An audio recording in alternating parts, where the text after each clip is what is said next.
Saudi वली अहद शहजादा मोहम्मद बिन सलमान से वज़ीर आज़म शहबाज शरीफ की मुलाकात। वज़ीर आज़म के एहसास में दिए गए इफ्तार डिनर में सऊदी वली अहद शहजादा मोहम्मद बिन सलमान ने वज़ीर आज़म शहबाज शरीफ और पाकिस्तानी वफ़द का इस्तकबाल किया।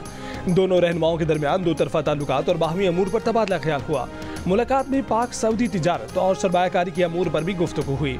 अल सफा पैलेस में हुई इफ्तार में बहरीन के वली अहद की भी शिरकत। तीन रहनुमाओं के दरमियान बाहमी दिलचस्पी के अमूर और दो तरफा ताल्लुकात पर गुफ्तगू।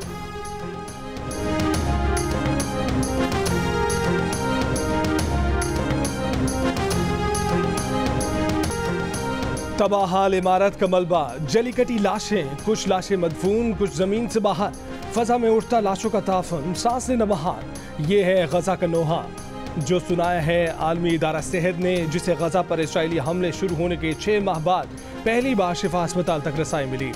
आलमी इदारा सेहत ने खुद तस्लीम किया कि यह अस्पताल तो रहा नहीं, अब एक मुर्दा खाना बन चुका है। ऐसा मुर्दा खाना जहां लाशें दफनाने की जगह नहीं, लाशें खुले आसमान तले पड़ी हैं, अपने दफनाने वालों की मुंतजिर हैं।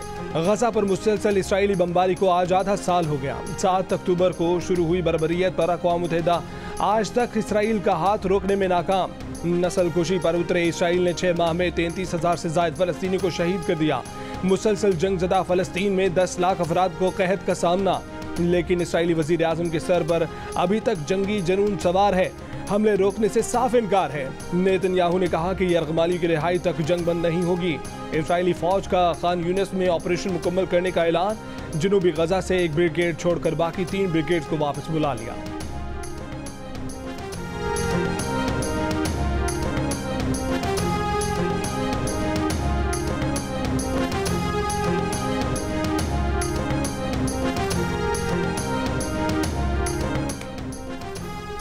कतर, मिस्र और अमेरिका की सालसी में गजा जंगबंदी मुज़ाकरात का नया दौर आज काहिरा में हो रहा है। मुज़ाकरात में हमास और इसराइली वफूद भी शामिल होंगे। इसराइल ने अपने वफ्द की शिरकत की तस्दीक कर दी। CIA के सरबराह और कतर के वज़ीर आज़म शेख मोहम्मद बिन अब्दुल रहमान भी शिरकत करेंगे। दूसरी जानिब ईरान ने दुनिया भर के इसराइली सिफारतखानों को अपना हदफ करार दे दिया। ईरानी फौज के chief of staff major general Hamad Hussain ने कहा है कि शाम में ईरानी सिफारतखाने पर इसराइली हमले का जवाब दिया जाएगा। ईरान अपने रद्द अमल का वक्त और तरीकाकार खुद तय करेगा। ऐसा जवाब देंगे कि इसराइल अपने इकदाम पर पछताएगा। उधर लेबनान में हिजबुल्लाह ने इसराइली ड्रोन मार गिराया। यमन के हुसी ग्रुप ने बहीरा अहमर में इसराइल जाने वाले गैर मुल्की जहाज़ों को मिसाइल और ड्रोन से निशाना बनाया।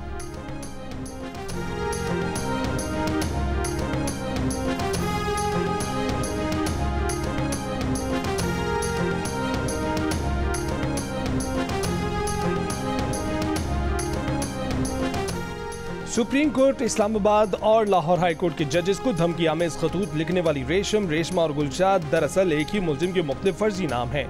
खतूत की हैंड राइटिंग की फॉरेंसिक रिपोर्ट में अहम पेशरफ्त सामने आ गई। CTD को मौसूल रिपोर्ट में कहा गया है कि रेशम, रेशमा और गुलशाद खातून के नाम से खतूत एक ही शख्स ने लिखे, एक ही पोस्ट ऑफिस से भिजवाए गए। खतूत में डाला गया आर्सेनिक भी एक ही शख्स ने खरीदा था। ज़राए के मुताबिक CTD हुक्काम पोस्ट बॉक्सेस के करीब से हासिल CCTV फुटेजेस की मदद से मुल्जिम के करीब पहुंच चुके हैं।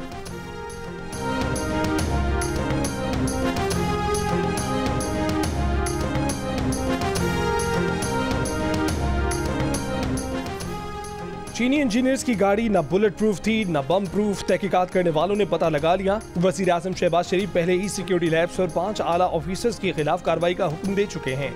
विफाक को भेजी गई बशाम हमले की दूसरी तहकीकाती रिपोर्ट के मुताबिक हमले का शिकार बस दूसरी बस से 15 फीट के फासले पर थी। खुदकुश धमाके का शिकार होने के बाद बस 300 फीट नीचे गहराई में जा गिरी। रिपोर्ट के मुताबिक चीनी काफिले में शामिल तमाम बसों में कैमरे नस्ब थे।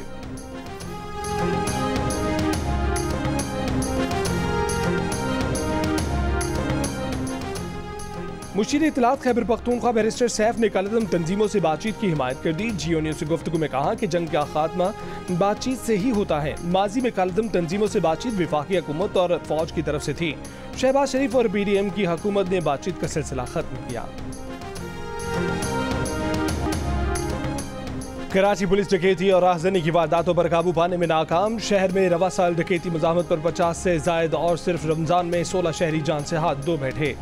मुत्तहिदा कौमी मूवमेंट सिंध हुकूमत पर फट पड़ी। अपना IG, अपना वज़ीर दाखिला आ गया लेकिन हम नहीं आया। फैसल सब्जवारी ने कहा कि स्ट्रीट क्रिमिनल्स के खिलाफ कुछ नहीं किया जा रहा। अरबों रुपए के मोबाइल फोन छीने जाते हैं। क्या कोई सोच सकता है कि छीने गए मोबाइल फोन की मार्केट पुलिस की सरपरस्ती के बगैर चल सकती है? कराची की तरह सिंध भर में रेंजर्स को इख्तियार देने का मुतालबा कर दिया। ख्वाजा इजहारुल हसन ने कहा कि सिंध हुकूमत ने विफाक को ब्लैकमेल करके अपनी मर्जी का आईजी लगाया और अब ऐसा लगता है कि कच्चे के डाकुओं में खुशी की लहर दौड़ गई है। कराची से कश्मीर पर कच्चे और पक्के के डाकुओं को लाइसेंस टू किल मिल गया है। कराची में रेंजर्स का इख्तियार है तो बाकी सूबे में क्यों नहीं? सिंध भर में रेंजर्स को तैनात किया जाए।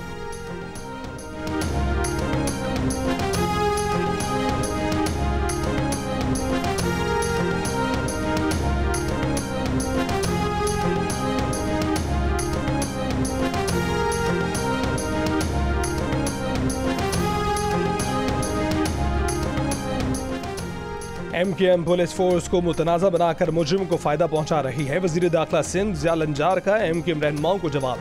कहा कि एमकेएम हुकूमत में हो तो सब अच्छा होता है, जब एमकेएम इक़्तिदार से बाहर हो तो सब बुरा क्यों नजर आता है? दुनिया जानती है कि मगरमच्छ के आंसू कौन बहाता है।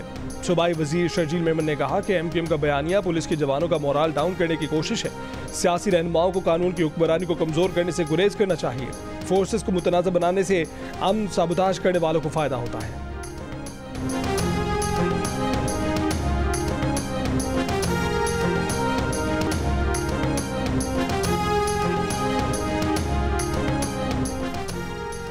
गुलशन मेमार में पुलिस का एक्शन। घर में घुसने वाले डाकुओं को घेर लिया। फायरिंग के तबादले में एक डाकू मारा गया, एक फरार हो गया, एक को जख्मी हालत में गिरफ्तार कर लिया। पुलिस हुक्काम का कराची में एक हफ्ते में 5 डाकू हलाक, 32 जख्मी और 42 को गिरफ्तार करने का दावा। डकैतों से 43 इकसाम का असलहा छीनी और चोरी की गई 60 मोटरसाइकिलें और 4 गाड़ियां भी बरामद।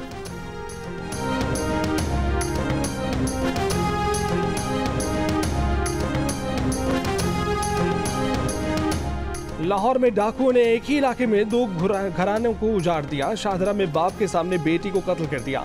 हफ्ते को हुई डकैती के दौरान कत्ल की गई लड़की की ईद के बाद शादी थी। वालिद के साथ जहेज का सामान खरीद कर वापस आ रही थी। लड़की की जान लेने से कुछ देर पहले डाकुओं ने एक नौजवान को भी तकरार पर कत्ल कर दिया। मकतूल शहरोज भट्ट के भाई बेबसी की तस्वीर बन गए। अपनी जिंदगियों का खतरा बढ़ गया। भाई के कातिलों को माफ करने पर मजबूर हो गए। इलाका मकीन, खौफ का शिकार। मुलजिमान के बारे में बात करने को तैयार नहीं। पुलिस का मुबैना मुकाबले में 2 डाकू हलाक करने का दावा।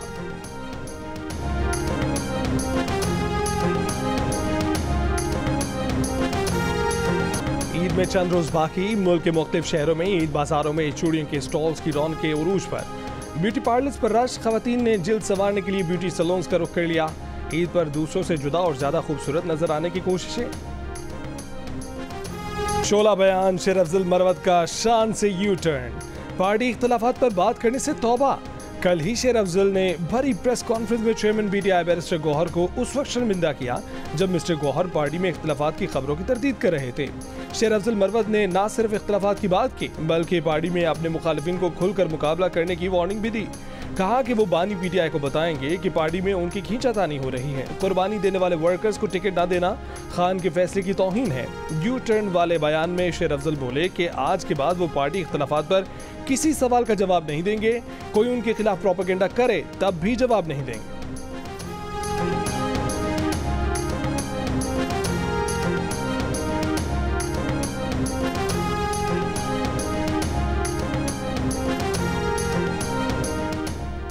खुजदार के इलाके उमर फारूक चौक के करीब धमाका। 2 शख्स जहां बहक 5 जख्मी हो गए। धमाका मोटरसाइकिल में नस्ब बारूदी मवाद के जरिए किया गया। इब्तदाई तहकीकात के मुताबिक करीब खड़ी पुलिस की गाड़ी टारगेट थी।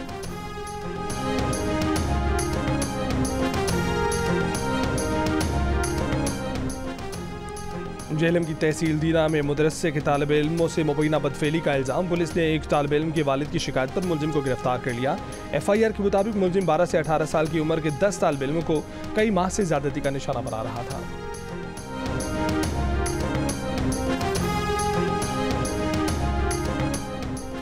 सिख रहनुमाओं पर हमलों में कोई थर्ड पार्टी नहीं बल्कि बराह रास्त मुलव्विस है। सिख हुर्रियत पसंद रहनुमा गुरपतवंत सिंह बन्नू के प्रोग्राम ने पाकिस्तान बैरून मुल्क मुकीम सिख शहरियों पर भारतीय कातिलाना हमलों से मुतल्लिक अहम इंकशाफात। कहा कि सिख रहनुमाओं पर हमले भारतीय वज़ीर आज़म नरेंद्र मोदी की इजाज़त के बगैर नहीं हो सकते। खालिस्तान तहरीक मकबूल तहरीक है। अगर मकबूल ना होती तो मोदी हमें निशाना ना बनाता।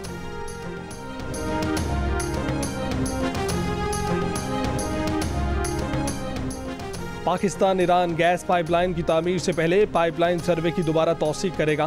पेट्रोलियम डिवीजन के मुताबिक मंसूबे का पहले किया गया सर्वे और इंजीनियरिंग डिज़ाइन दहाइयों पुराना है। इंटरस्टेट गैस सिस्टम्स ने सर्वे की दोबारा तौसीक के लिए टेंडर्स जारी कर दिए। सर्वे और इंजीनियरिंग डिज़ाइन के लिए कंसल्टेंट्स की खिदमत हासिल की जाएंगी। गवादर से ईरानी सरहद तक 80 किलोमीटर पाइपलाइन तामीर हो।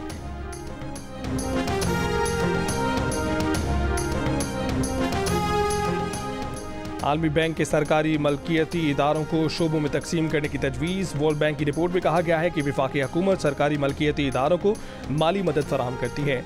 SOEs को हुकूमती इमदाद फौरी महदूद करने पर अमल किया जाए। सरकारी मलकियती इदारों के माली अखराजात को कम किया जाए। इक्तिसादी कारकर्दगी के लिए SOEs में हुकूमती अमल दखल कम करें। हाई प्रोफाइल SOEs की मुंतखब तकसीम के साथ आगे बढ़ें। सेंट्रल मॉनिटरिंग यूनिट के जरिए इन इदारों की मॉनिटरिंग भी होनी चाहिए।